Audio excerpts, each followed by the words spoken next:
Finally, we have a waiver wire pickup week that is actually interesting and just in time for the fantasy playoffs. We're going to be breaking down some running backs and wide receivers. Not only that, but a quarterback and tight end that you need to pick up to help you win your fantasy football league. But let's not waste your time. Let's dive right into our RB1. Our must-add player of the week is Zach Charbonnet. Now, Kenneth Walker just went down, and it's confirmed that he's not going to be on the IR, or at least most likely, but he doesn't have an oblique injury. And when you're talking about not going on the IR, yeah, that's very good for Walker.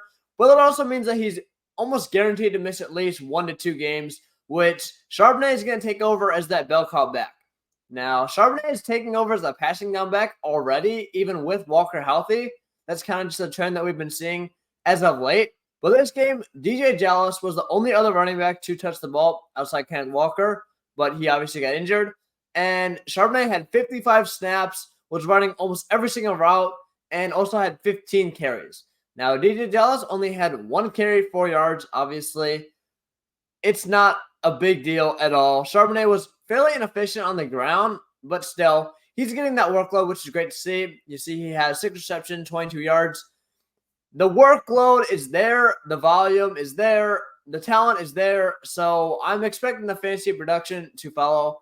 Everyone was really in on Charbonnet during the pre-draft process for fantasy football and at least in Dynasty.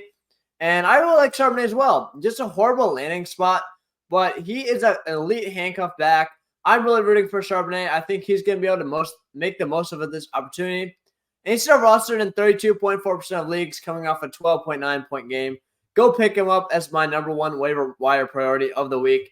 Now, number 2, we have another running back, Ty Chandler, who is barely under the threshold. It was really hard this week, and I wanted to give you guys at least something. So we're going with Ty Chandler, rostered in 49.9% of leagues. Just makes the cut. We had 15 points last week, and you see the split above. Alexander Madison with 18 carries, Ty Chandler with 10. Now, obviously, Chandler had a big game, averaging 7.3 yards per carry.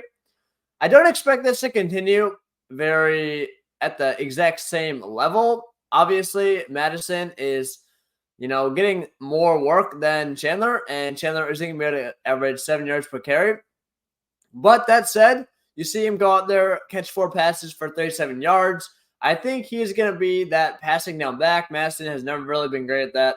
And hopefully he continues to be efficient. As long as he's efficient on the ground and is able to catch a 4 to 5 pass game every single week, he's going to be very fantasy relevant, especially with Josh Dobbs really turning this Vikings offense to a very good offense, even without Kirk Cousins. The team is hot. Now, I know they did just lose to the Broncos, but this is an offense I'd really like to have a part in. I think they are massively underrated, and Chandler is a fantastic waiver wire pickup if he is still available in your league. So let's swing over to wide receivers. We have Odell Beckham Jr., my guy. Odell Beckham is probably my favorite player in football history.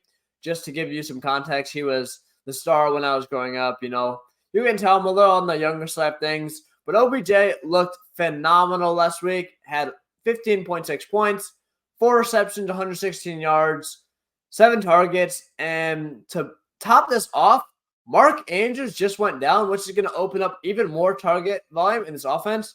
I mean, that's our number 1 guy. Zay Flowers has been disappointing. Only 3 receptions, and I'm not even 100% sure Flowers is the wide receiver 1 right now. I mean, who else do you have? Rashad Bateman didn't really do anything. I mean, yeah, he had a touchdown, but long-term, he's not a massive piece of the puzzle, and Flowers is concerning me. I think he is a good player, but I really was never 100% confident that he's going to be able to draw a 7 to 8 target game every single week. So I wouldn't be surprised if he kind of continues this trend. And Odell Beckham actually is the wide receiver 1 in this offense, with Lamar, who's been playing out of his mind this year, very accurate, leading a phenomenal situation in this Ravens offense. And this wide receiver 2 selection was very difficult, but we're going with Jayden Reed. It's between him and Romeo Doubs, but I'm going to roll with Reed just because he has had back-to-back 19-point games. He is the most recent draftee, and Reed had 6 targets. I just think he's a more explosive player than Romeo Doubs. Romeo Doubs reminds me more of that big body alpha wide receiver 1, which is great. But for fantasy-wise, I want that more explosive guy, which seems like Jayden Reed. He's coming out there scoring a touchdown in week 10 and has a rushing touchdown in week 11. So very interesting to have Jayden Reed. He's in a tough spot. The one caveat I have with Reed is that I'm not sure how much better the Packers offense is going to get. Jordan Love has looked better as of late, which is why Reed has put up 19 points. But again, do we really think Love is going to improve? I'm going to say yes because he is my quarterback out of the week. I really don't like Jordan Love. So let me get this out there. I'm a Bears fan, and I like Jordan Love to start the year. I picked him up. I started him. He sold my week. I'm mad at Jordan Love forever.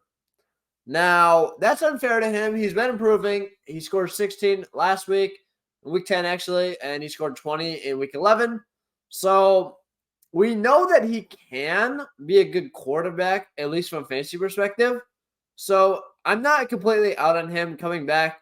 And it looks like he's improving. There's really no other good options left. So we're going Jordan Love here as our quarterback ad of the week.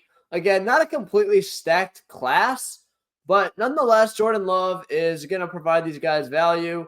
He's going to fill in for you on a, tough bye week with one of your starting quarterbacks as you prepare to make fantasy push. And in reality, there's not many other guys that you can lean on. And I wouldn't say Love is a must add, but he's definitely a, plug and play type of guy. Now let's finish things off with our tight end, Pat Freiermuth, who is rostered in 41.3% of leagues. Only scored 1.7 points last week.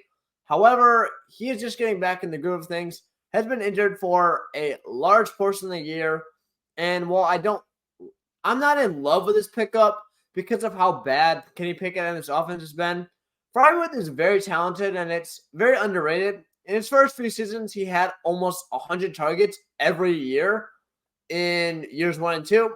Now, he took a big step back. Darnell Washington, they drafted him this year, but he's not doing anything besides blocking. You see, Freiermuth in week 3 had 13.1 points. Week 4, just playing 3.7, but he has the upside to, go out there, score 10, 15 points on a week because he's able to command targets and is that big body pass catcher in the red zone. Again, I'm not 100% sold on Freiermuth, but that said, I think with how bad this tight end landscape is, if you really need to put him in as a low-end tight end 1, I think I would have to do so. Thank you so much for watching. I hope you enjoyed this shorter, more quick to the point type of video. So let me know what you're thinking about these waiver wire pickups down below. Any question you have, just drop it down below or anywhere else, and I will promise you I will get back to it. But again, thank you guys so much for watching. I really hope you enjoyed the video, and I'll see you guys in the next one.